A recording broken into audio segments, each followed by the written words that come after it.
GST से छोटे व्यापारियों और कारोबारियों को हो रहे नुकसान से बचाने के लिए अब सरकार ठोस कदम उठाने जा रही है। 10 जनवरी को होने वाली जीएसटी काउंसिल की बैठक में बड़े ऐलान किए जाने की तैयारी कर ली गई है। मंत्री समूह ने जीएसटी काउंसिल को जो सुझाव दिए हैं, उनमें सबसे ज्यादा जोर छोटे उद्योगों को सहूलियत देने से जुड़े हैं। इन सुझावों के मुताबिक जीएसटी रजिस्ट्रेशन में छूट की सीमा मौजूदा 20 लाख रुपए से बढ़ाने की सिफारिश की गई है। लॉ कमेटी ने भी जीएसटी रजिस्ट्रेशन से छूट का फायदा 40 लाख रुपए तक के टर्नओवर वाली कंपनियों को देने का सुझाव दिया था। बिहार के उप मुख्यमंत्री सुशील मोदी 50 से 75 लाख रुपए के सालाना टर्नओवर वाले उद्योगों के लिए फ्लैट पेमेंट की सुविधा का प्रस्ताव रख चुके हैं, जो वैट के तहत भी मिलती थी। हालांकि इन सुझावों को अमल में लाने का आखिरी फैसला वित्त मंत्री अरुण जेटली की अध्यक्षता वाली जीएसटी काउंसिल ही करेगी। आइडियली लिमिट ऐसे अगर हम बढ़ाएंगे तो इन फ्यूचर भी रिवीजन होने का पॉसिबिलिटी है और पॉपुलिस्ट डिसीजन का भी पॉसिबिलिटी है।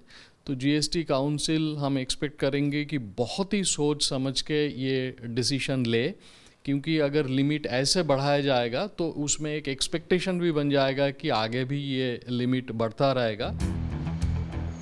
जीएसटी छूट की सीमा बढ़ाने से छोटे उद्योगों को कानूनी पचड़ों से छुटकारा मिल जाएगा, लेकिन इससे टैक्स चोरी की घटनाएं बढ़ने की आशंका होगी। दरअसल इस छूट के बाद कई उद्योग टैक्स डिपार्टमेंट की नजर से बचने में कामयाब हो जाएंगे। सरकार को टैक्स चोरी रोकने के लिए एक तो रिटर्न को सिंप्लीफाई करना पड़ेगा, जो बात चल ही रहा है बहुत दिनों से। एक्चुअली रिटर्न यहाँ पे थोड़ा प्रॉपरली डिज़ाइंड नहीं हुआ था, मतलब जीएसटी काउंसिल ने इसमें शायद बहुत अच्छा काम कर नहीं पाया।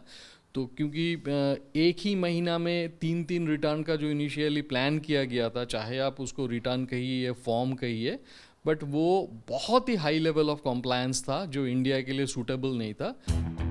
इसके साथ ही मंत्रिमंडलीय समिति ने 50 लाख रुपए तक सालाना टर्नओवर वाली सर्विस प्रोवाइडर कंपनियों के लिए कंपोजिशन स्कीम को आसान बनाने का प्रस्ताव रखा है। इसके तहत 5% लेवी और आसान रिटर्न का सुझाव दिया गया है। ये सुझाव पहले भी दिया जा चुका है और तब इसे ये कहकर खारिज कर दिया गया था कि इसका गलत इस्तेमाल हो सकता है।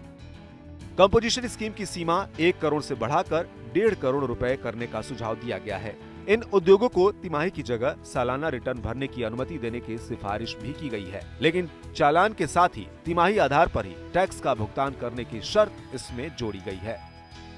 सुशील मोदी की अध्यक्षता वाले मंत्री समूह ने केरल जैसी आपदा के लिए राष्ट्रीय स्तर पर जीएसटी रेट बढ़ाने की जगह केवल उसी राज्य में सेस लगाने की वकालत की, लेकिन सेस लागू करने से पहले जीएसटी काउंसिल से अनुमति लेने की शर्त भी इसमें जोड़ी गई है।